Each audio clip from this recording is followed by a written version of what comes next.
Bom dia, a paz do Senhor Jesus, Deus abençoe a todos. Vamos entrar na presença de Deus em nome do Senhor Jesus com toda a reverência para mais um culto, não é?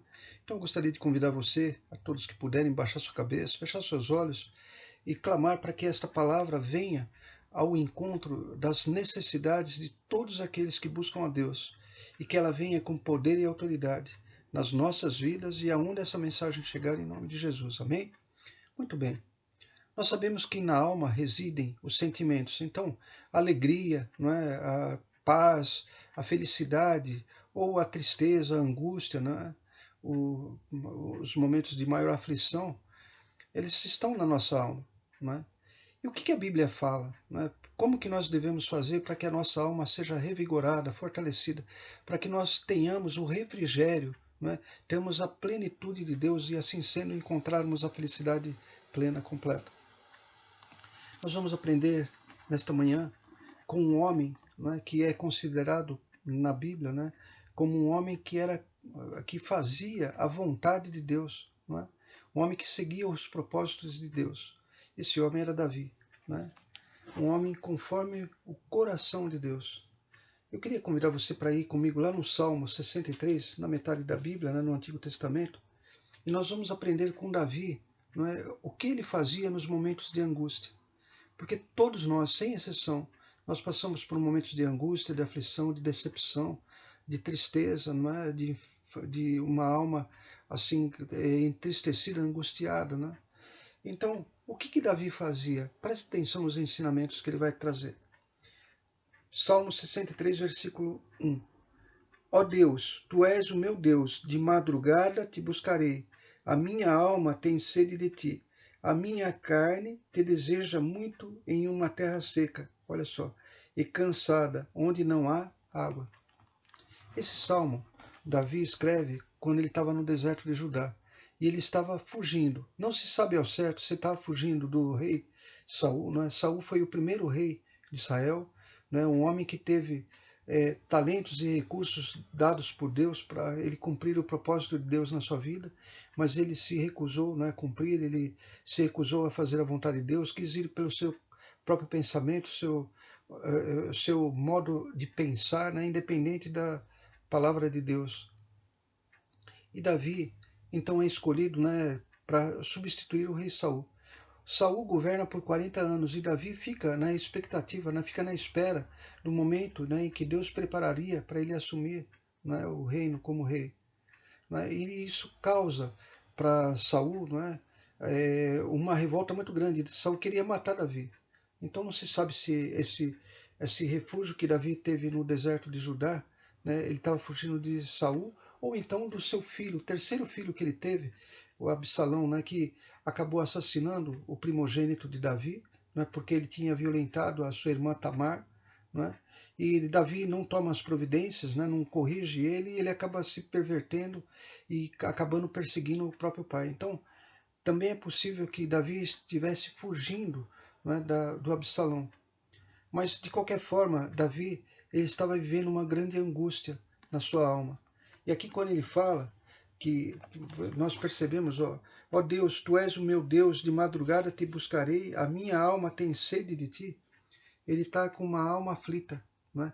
Então vamos prestar atenção que aqui ele vai ensinar algumas coisas de como ele fazia, né, para que a sua alma tivesse o refrigério, tivesse o fortalecimento, a plenitude da presença de Deus. Né? E assim sendo, nós vamos aprender com um homem que tinha um coração que agradava a Deus, como fazer nessas circunstâncias.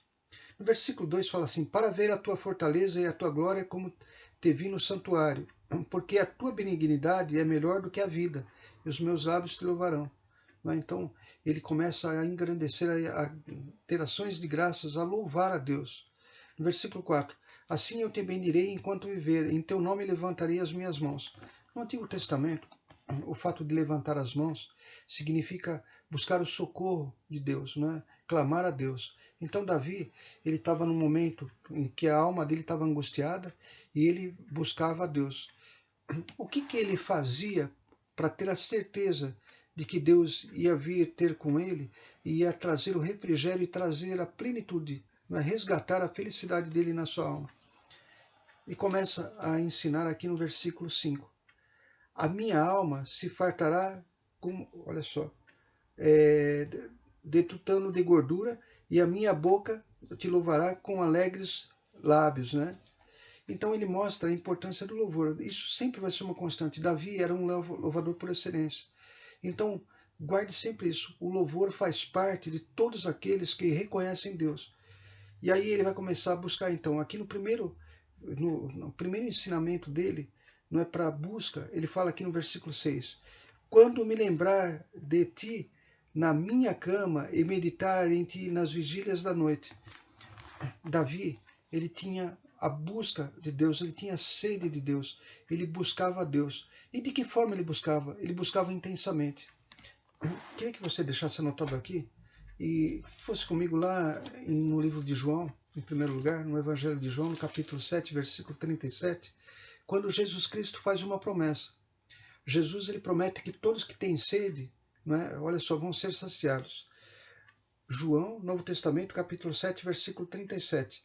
E no último dia, o grande dia de festa, Jesus pôs-se em pé e clamou, dizendo, se alguém tem sede, venha a mim e beba. Então Jesus faz uma promessa de que ele iria saciar a sede. Por isso que Davi, quando fala assim, a minha alma tem sede de ti, ele tem a certeza, né, que Deus vai ouvi-lo. E Jesus deixa claro, confirma isso.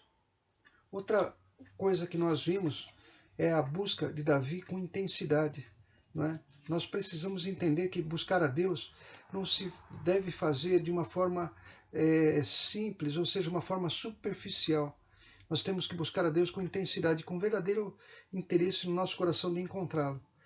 Jeremias, né, um pouco mais para frente do livro de Salmos, deixa sempre o Salmo 63 anotado.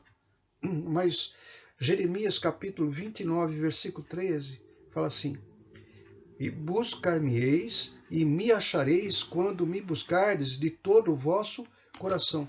Então isso mostra intensidade. Quem quer encontrar a Deus, ele tem que buscar com intensidade, ele tem que dar prioridade a Deus. É o que acontece nos cultos, não é? Nós oramos para que todo o nosso pensamento, todo o nosso coração esteja voltado para a palavra. Então nesse momento nós trazemos intensidade para a nossa vida, né, de busca a Deus. Voltando lá no Salmo 63, no versículo 7, além de buscar a Deus, não é ter sede de Deus, Davi ele revela uma outra coisa.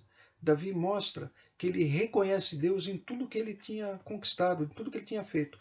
No versículo 7 fala assim, porque tu tens sido o meu auxílio, jubiloso cantarei refugiado à sombra das tuas asas. O que Davi está querendo dizer é o seguinte, eu te reconheço que o Senhor tem sido meu auxílio, o Senhor sempre está me ajudando, eu reconheço que o Senhor está na minha vida, eu reconheço que o Senhor tem tomado providências me auxiliando. Não é? Se você puder, não é? Deixa sempre anotado aí, vamos lá em Provérbios capítulo 3, versículo 6, que é muito conhecido também, Provérbios vem logo depois do livro de Salmos. Olha o que está escrito, reconhece-o em todos os teus caminhos e ele endireitará as tuas veredas. Provérbios 3, 6. O que significa isso? Quando nós reconhecemos que tudo que nós conseguimos superar, tudo que nós conseguimos realizar foi através da capacidade de Deus, então Deus ele vai endireitar o nosso caminho. O que significa endireitar o nosso caminho? Ele vai nos conduzir no caminho correto, no caminho que vai trazer a vitória, não é? Vamos voltar lá no Salmo 63. E agora nós vamos aprender mais uma lição. Lá no versículo 8, está escrito assim, a minha alma te segue de perto, a tua destra me sustenta. A destra significa a mão direita que simbolizava o poder. Então Davi reconhece a segurança que ele tem em Deus. Então Davi, ele no final, não é, de tudo, ele está clamando a Deus, está abrindo o coração, porque ele sabe em quem ele pode confiar. Deixando anotado aí, o apóstolo Paulo ele faz a mesma declaração para Deus, né? Aqui quando ele escreve, né, na segunda carta a Timóteo, né? Segunda carta ao Timóteo, né? Capítulo 1, versículo 12. Ele fala assim, por cuja causa padeço, quer dizer, por cuja causa sofro, estou sofrendo perseguições, estou sendo angustiado. Mas aí ele fala assim, também isto, mas não me envergonho, porque eu sei em quem tenho crido. Então Paulo revela, eu sei em quem tenho crido, tenho segurança, né? E estou certo de que é poderoso para guardar o meu depósito até aquele dia. Paulo, assim como Davi, declarava que ele tinha segurança em Deus, né? Guardar o depósito até aquele dia, Paulo está querendo dizer, Paulo entregou a sua vida para Jesus, né? E ele tinha certeza que Jesus é poderoso para guardar a sua vida até o grande dia do julgamento, não é? Muito bem, voltando lá no Salmo 63, e aí nós vamos ver a declaração de fé, né, e da certeza da vitória que Davi tinha, né, em Deus. E por isso que ele sabia que a alma dele ia ser saciada, né? Então, lá no versículo 11, ele fala assim, mas o rei se regozijará, ou seja, se alegrará, né, em Deus. Qualquer que por ele jurar, se gloriará, porque se taparão as bocas dos que falam a mentira. Então todas aquelas pessoas que mentiram para Davi, que enganaram, que tentavam destruí-lo, né, que na verdade estavam contra ele, Davi tinha certeza que Deus se levantaria e taparia suas bocas, ou seja, revelaria tudo que estava em oculto, sabe, ia desmascarar todos eles. Esse segredo, né, da certeza da vitória que Davi tinha, ele tinha por causa de um segredo maior. Então agora eu vou dizer o grande segredo, o porquê que Davi era considerado um homem conforme o coração de Deus e porquê a sua alma, mesmo passando por esses momentos difíceis, ele sempre encontrava fortaleza, fortalecimento, refrigério, poder de Deus na sua vida, a plenitude de Deus. Tudo se refere a uma coisa chamada vontade de Deus na nossa vida. Também podemos dizer, quando você ouvir falar em vontade de Deus na nossa vida, você pode entender o propósito de Deus na nossa vida. Qual o propósito de Deus na nossa vida? Nós sabemos que Deus, ele deu talentos diferentes para cada um de nós e deu recursos também diferentes.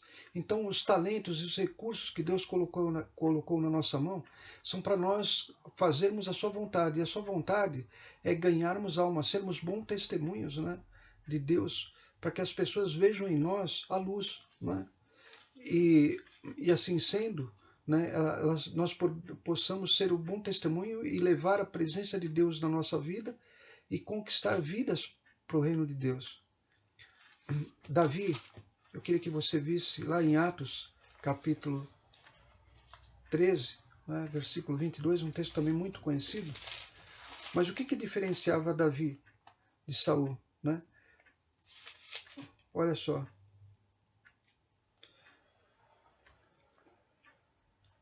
Olha só, ele tá no Atos 13, capítulo 22, fala assim, e quando este foi retirado, se refere a Saul, né, que nós não vamos ler, só para adiantar, e quando este foi retirado, o primeiro rei Saul, lhes levantou como rei a Davi, ao qual também deu testemunho e disse, achei a Davi, filho de Jessé, varão, ou rapaz, ou jovem, ou moço, conforme o meu coração, que executará toda a minha vontade.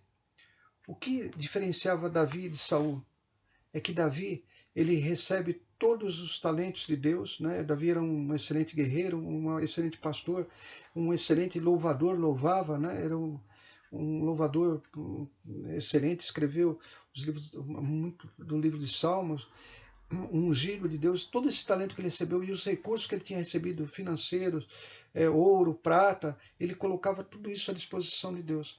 Então Davi tinha um propósito de vida, né, junto a Deus. Ou seja, ele seguia a vontade de Deus na sua vida, com tudo aquilo que Deus tinha trazido para ele. E por isso, ele tinha a certeza da vitória. Ele cumpria o propósito de Deus. Nós sabemos que Jesus Cristo, né, também fez a mesma coisa.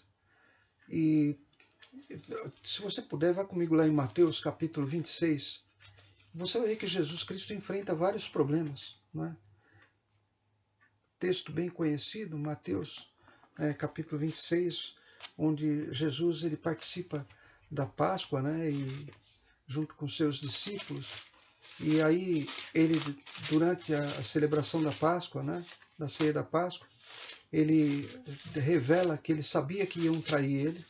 Jesus sabia que ia ser traído, mas isso não mexeu com a alma dele. Ele a sensibilidade dele, ou seja, a alma dele, não foi abalada por isso, porque ele estava firme no propósito com Deus. Preste muita atenção nisso. Vai ser de muita valia para nós entendermos como que Deus ele pode ser a plenitude na nossa vida, na nossa alma. No versículo 21, está escrito assim, eu estou lendo Mateus capítulo 26, versículo 21. E comendo eles, disse, em verdade vos digo que um de vós há de me trair. E eles, se entristecendo muito, começaram cada um a dizer, porventura sou eu, Senhor? No versículo 23, e ele respondeu e disse, o que mete comigo a mão no prato, esse me há de trair. Jesus sabia que Judas Iscariotes ia traí-lo, mas isso não perturbou a sua alma. Jesus sabia qual era o propósito na sua vida. Jesus veio aqui na terra para morrer sem pecado, né? Ele era o Cordeiro de Deus que tira o pecado do mundo. Ele não tinha sido gerado no pecado. Então ele tinha o poder com o seu sangue de perdoar todos os pecadores que entregassem sua vida para ele.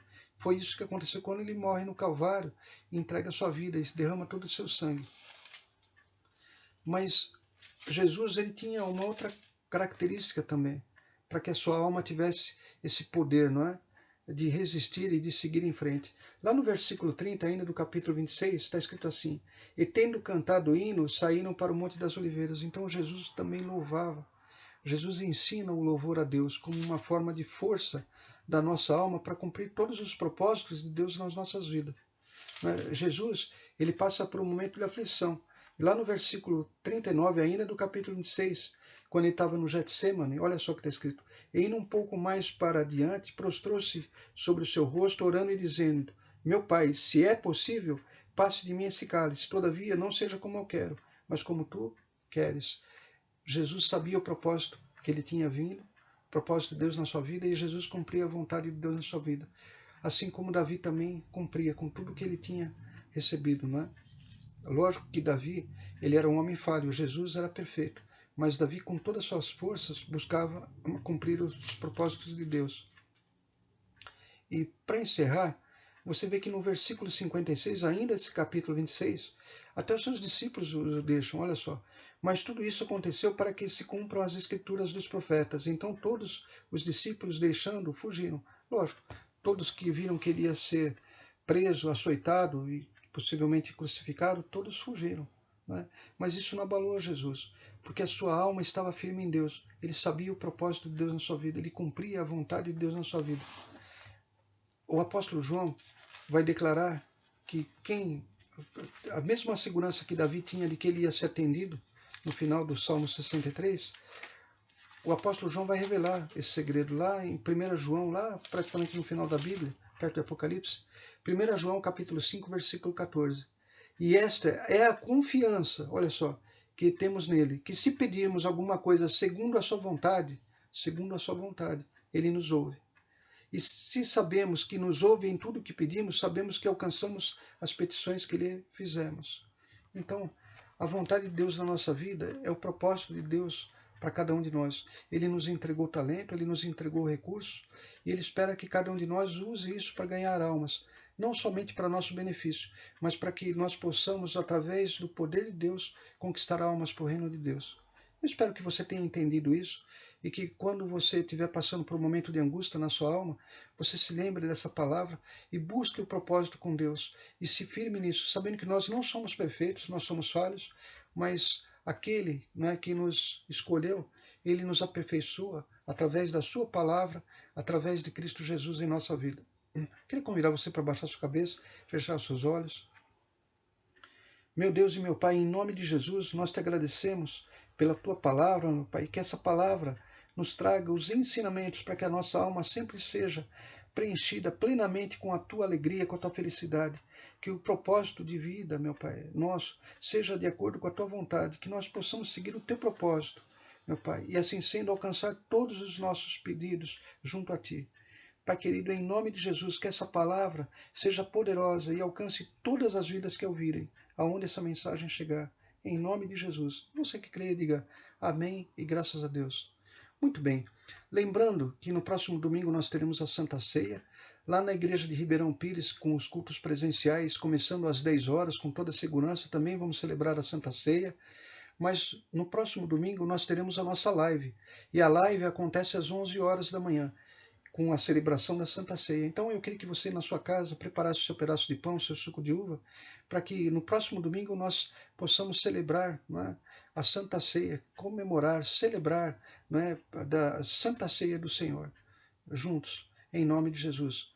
Também lembrando que na Igreja da Vila Nova Cachoeirinha, o presbítero Fábio e a presbítera Cléia, eles estão conduzindo a escola bíblica, né? E então, que é conduzida virtualmente através de uma plataforma. E se você desejar participar, eu tenho certeza que você vai aprender muito de uma forma muito bem explicada a palavra de Deus. Então é só você pedir o link e eles te fornecem, não é? E por último, né, lembrando que na quarta-feira nós temos o nosso grupo familiar, às 8 horas da noite, com o professor Nessim fazendo um estudo maravilhoso a respeito da lei e da graça, né, à luz da palavra de Deus. Queria convidar a todos, né, para estarmos então na quarta-feira às 8 horas da noite juntos. Um bom domingo a todos, Deus abençoe a todos e até a nossa próxima reunião, em nome de Jesus.